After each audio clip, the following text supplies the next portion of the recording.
Tourism in Minnesota, Ideas at Play is a co-production of University of Minnesota Extension, University of Minnesota Tourism Center, Making a Difference in Minnesota, and TPT's Minnesota Channel.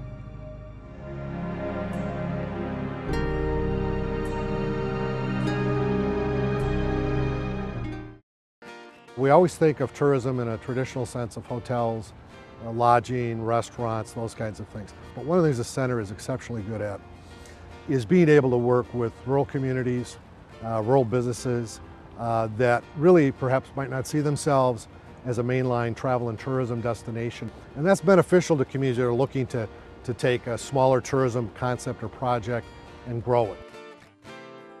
Agritourism is combining the resources of agriculture with the services and experiences of tourism. We're rural. We're constantly looking at how we can do more with less in terms of resources and people. People don't think of our area as a tourism region, yet there are things that go on that are clearly tourism activities. The Upper Minnesota Valley Regional Development Commission is a 5-county community economic development agency in western Minnesota. Our philosophy has been to work on regional sort of projects. Not any one of our towns has enough assets or enough financial resources to really go at it alone. So our concepts have been primarily rural and focused and say, how can we work on something that benefits everybody?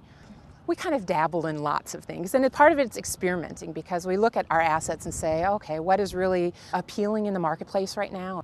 We've worked with the university and looked at agritourism models from all over the place, in Minnesota and across the United States and throughout the world. And so we're really just trying to pull together all sorts of little pieces to create a package that might be appealing, because a lot of people really aren't connected to where their food comes from.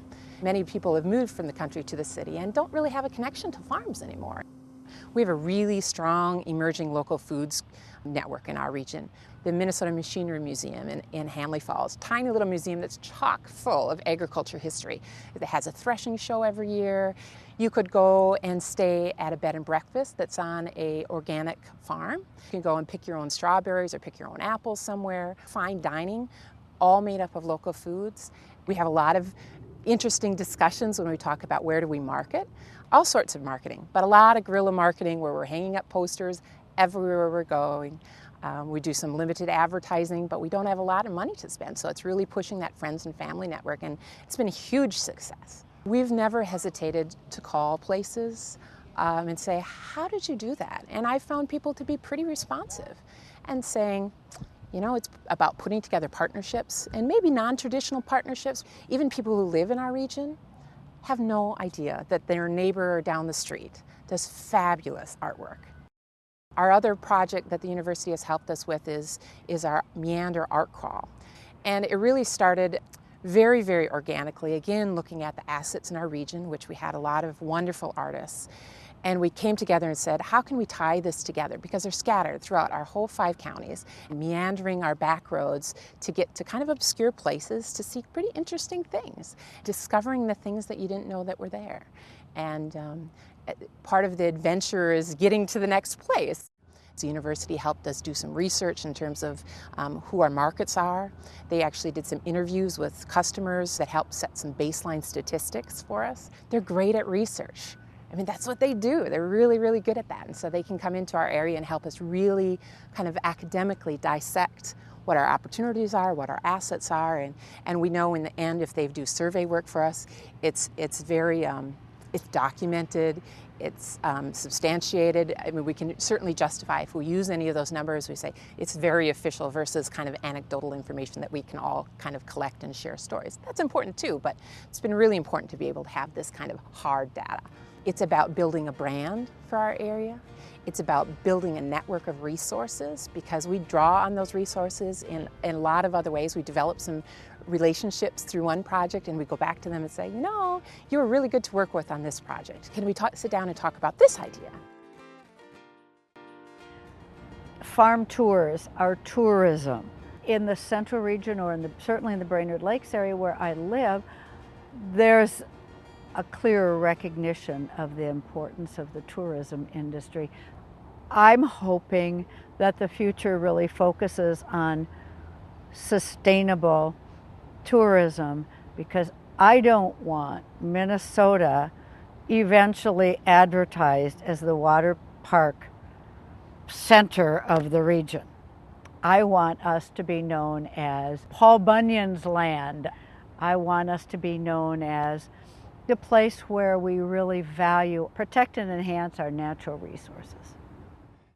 The Mall of America is the largest retail and entertainment center in the United States. Each year we attract a little more than 40 million visitors, which, to give it some perspective, is more people than visit Disney World, Grand Canyon, and Graceland in a single year combined.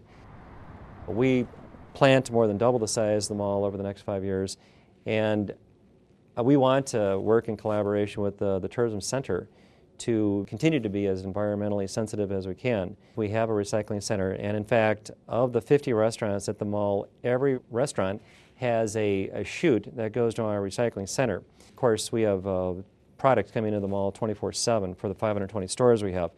95% of the products come in cardboard containers. 95% of the cardboard is recycled. Hopefully that'll be 100% in the near future. We recycle enough cardboard in 17 years to manufacture 500 million Girl Scout cookie boxes. Also, we send almost all of the unused food from our restaurants to the recycling center where it is cooled, and then twice a week a hog farmer in Minnesota, lives about 30 miles from the mall, brings a big truck to the mall and loads up and then feeds it to his hogs. Our area is really focused on sustainability. People that have visited the Brainerd Lakes area for years have seen the changes that have occurred. You know, it was a sleepy little town even 20 years ago. There was no development on the west side of Brainerd, and we have that commercial development that's occurred to serve the year-round as well as the seasonal residents. Yet at the same time, you only have to venture off of Highway 371 a couple hundred feet to be back into nature and to be back into the lakes and the golf courses and the woods and the waters that we all know and love in the Brainerd Lakes area. How do we maintain the goose that's laying the golden egg for us? It's very important that we maintain our water quality, and very important that we look at sustainable forest management, very important that we look at our zoning regulations. Tourism is so much about the experience, the aspect of maintaining and sustaining tourism in this state. You're going to hear more about opportunities for sustainable tourism and green tourism, and that means looking at the holistic approach in this state, not only the economic aspects but the social aspects and the environmental protection aspects. When we talk about sustainability in tourism, what we're really talking about is providing opportunities for the future, but it's providing opportunities for today, for the region and for the visitors, while protecting that future.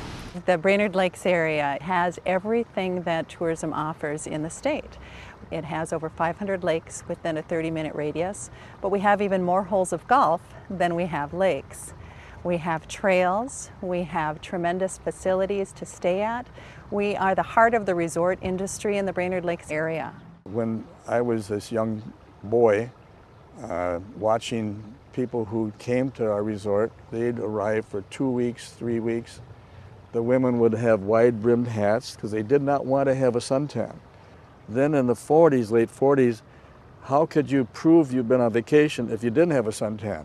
The evolution has been more and more folks are taking weekends. We need the university's insight and omnipotence and certainly objectivity. They're not afraid to look into the future.